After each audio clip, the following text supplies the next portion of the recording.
Hey guys, what's up? This is Mr. Turd, and today we're gonna be talking about the Thracians and their roster. How is their roster? Are they any good? Let's find out, guys.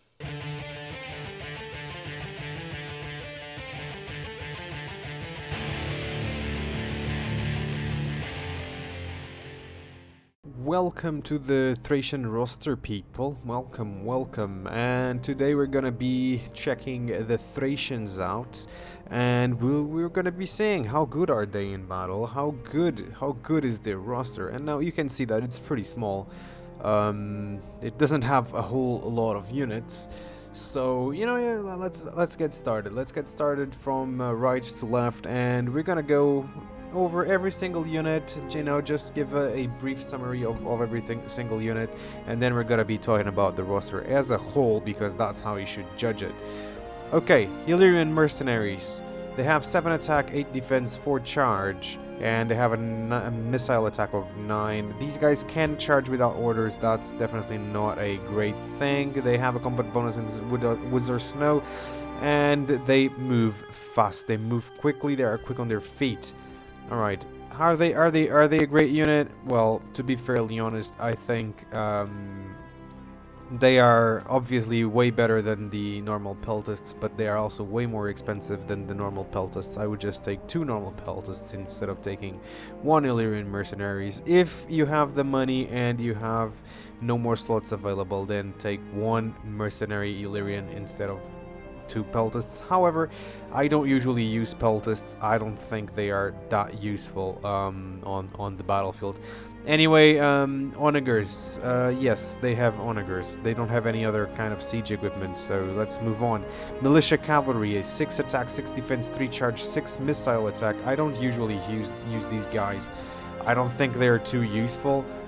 They're fast moving. It's cool. They might charge the enemies if you want them to. Yeah, they might be good at chasing heavy cavalry with their missiles and then running back because they are fast moving, right? But generally speaking, I just don't use them. And then we need to talk about this unit, guys. We need to talk about this unit, the General's Armored Bodyguard. These guys are actually pretty good. One would think that with the amount of cavalry units that the Thracians have, that you would not have this type of general.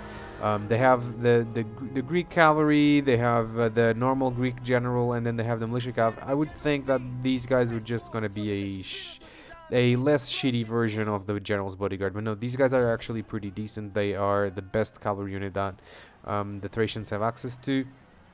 Just a shame that they are so, they don't have a lot of units. Anyway, guys, yeah, good cavalry unit for sure. It's just a shame they are in short supply and they are pretty expensive.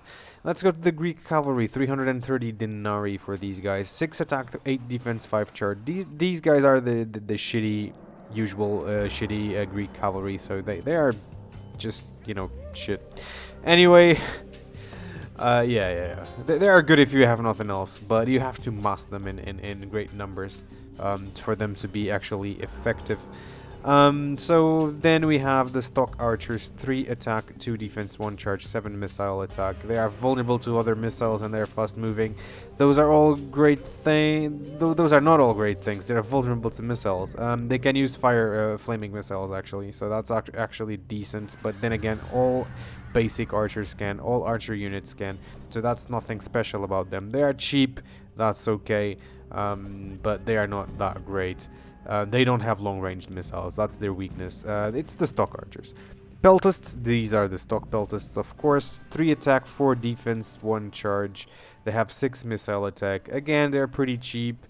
I don't use them. Like, archers are just 10 more denarii, so if you're willing to spend 180 denarii on a unit of peltists, well, they just spend 10 more and get a unit of archers. They are better because of their range, and they have better missile attack as well, the archers do. So now let's go over to the infantry, right? Now we have the peasant with 1 attack, 1 defense, 1 charge. Fun fact, the Eastern peasants have 3 attack, 3 defense, 1 charge. The Egyptian peasants particularly also have a combat bonus in the deserts, and all Barbarian peasants have combat bonus in the woods or snow, and they have 1 attack, 4 defense, and 1 charge. So there's actually differences between the peasants, and the Thracians have the worst type of peasant. Now we go for the Folksmen. Folksmen are actually decent units. They are not bad. They have good morale. They are fast moving. They have the combat bonus in woods or snow, where the Thracians will often fight. They have the war cry ability, which is also good. Bad thing, they might charge without orders, without you wanting them, and yeah. However, there's not a lot of infantry units that they have a bad matchup against. Only more armored units are trouble for them. So, for example, if they go against early legionaries or a legionary cohort, they might have trouble. If they go against the Principes, they will not have a lot of trouble. They will get casualties, yes, but yeah, and they're pretty good against spearmen, I found. So definitely try the Folksmen against that to protect against spearmen. Don't use them against hoplites or pikemen, though. They have very low armor, and take them, take care, because archers and peltasts and slingers are gonna do some damage to them. So they are weak to missiles. It doesn't say on the unit card, but they are. Now we have the militia hoplites. The militia hoplites are, of course, militia, and so they are completely crap. So I would usually not use the militia hoplites at all. Anyway, guys, so then we have the phalanx pikemen. This is the unit who will want to be the backbone of any Thracian army. If you're playing the campaign as them, use phalanx pikemen as the backbone of your army, because these guys have 240 men. They have long pikes, very long spears. Those are like 12 feet long spears, 4 meter long spears. So they're pretty good. The thing is that these are the basic phalanx pikemen. They don't have good morale, so if they get charged in the back, if they are feeling some pressure, if you put some fire arrows on them to add up to that morale shock, they will just throw out in an instant, and your line will not hold for long. So these guys are absolutely dependent on you being able to secure your flanks and making sure no one attacks them in the back or on the sides. Anyway, then we have the best units on this roster. Well, maybe I shouldn't say best. I really do prefer the pikemen, but these bastarnais are pretty much a more aggressive version of the Folksmen. They have 14 attack, 6 defense, 6 charge, and they have 2 hit points. That's the good part about them, is that they have 2 hit points. It's the same as having 320 men here. However, they have very low defense, so they are pretty much glass cannons in terms of damage and what damage comes along. And the problem is that they are not actually a cannon. They are like a glass sword. So they are pretty good. They do a lot of damage, but they also take a lot of damage. So these guys lose to a legionary cohort, and the legionary cohort is cheaper. These guys lose to chosen axemen, and the chosen axemen are considerably cheaper. So are they worth the money? I don't think so. I would go with Folksmen instead of Bastarnai. However, the Bastarnai do pack a bigger punch, but not by much. Look, they have 14 attack. The Folksmen have 13 attack, and the Folksmen have 4 points more defense, so they take less damage as well. So it's all a matter of preference here, I think. I think the Folksmen being cheaper are more worth it than the Bastarnai, but of course there's no Thracian army without at least 1 unit of Bastarnai, so we're gonna have to take it. Anyway, so taking a look at the whole thing here, what are these guys good at? Well, these guys are good at anti-infantry, because both the Bastarnai and the Folksmen are kind of anti-infantry units.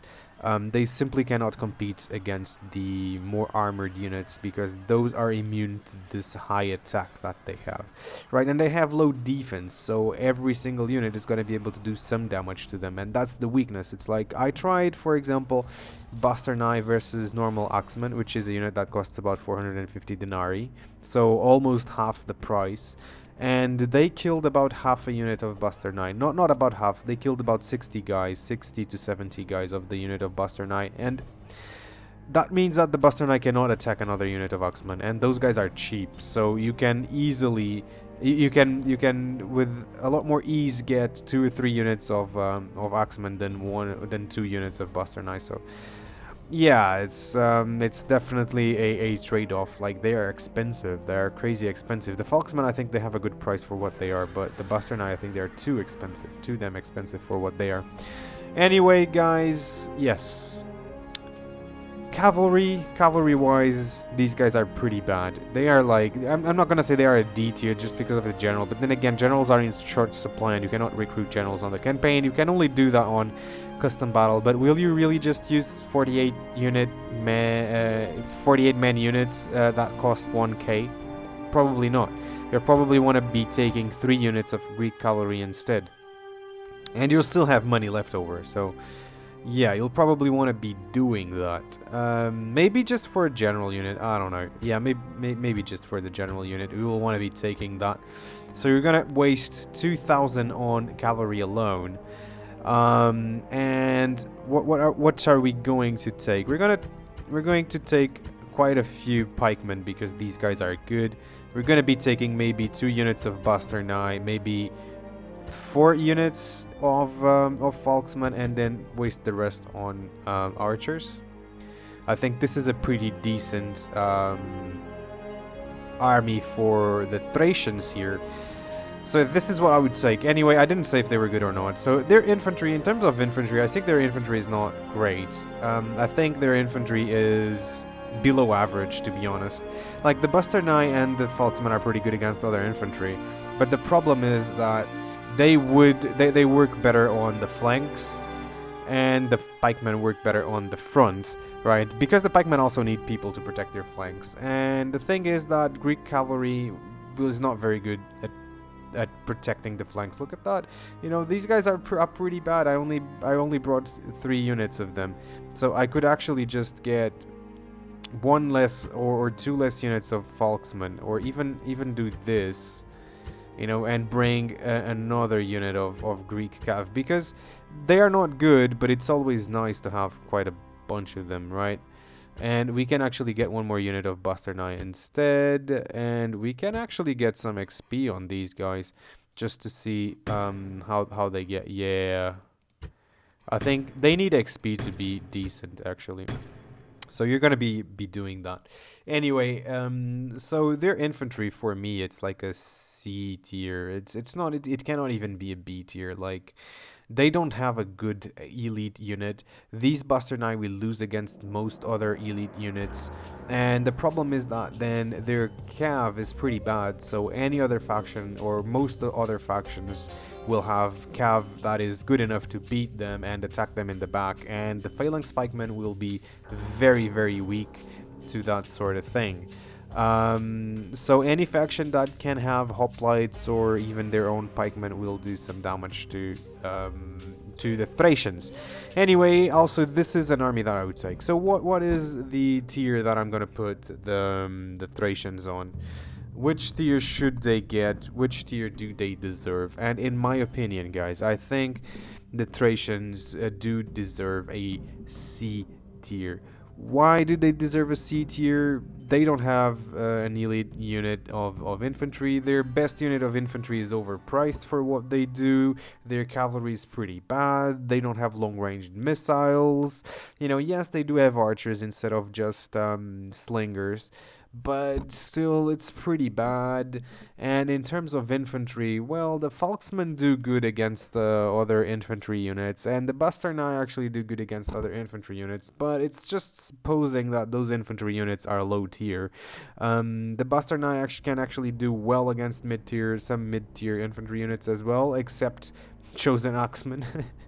And that's exactly the same thing for the Falksman. I think that the Buster Knight is just a Falksman with a little bit more tanky Falksman, pretty much. Well, no, I shouldn't say tanky. A little bit more healthier Falksman, because they have less defense, and they will hold more than the Falksman, right? But they will not hold for much longer than the Falksman, I should say.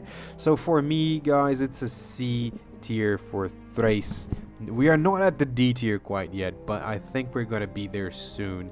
Anyway, everybody, if you guys disagree with this, please let me know in the comments below. I will be fighting with this beautiful army right now so that you guys can see it throughout this video. Okay, so yeah, and I hope to see you guys on more videos. I hope you guys enjoyed this. I hope you guys are enjoying this series as well. Have a great day, everyone, and I'll see you on the next video or on Twitch on my stream. See you guys. Hope you enjoyed this video. Please leave a like, subscribe to the channel, follow me on Twitch, and I'll see you guys on the next one. Thank you so much.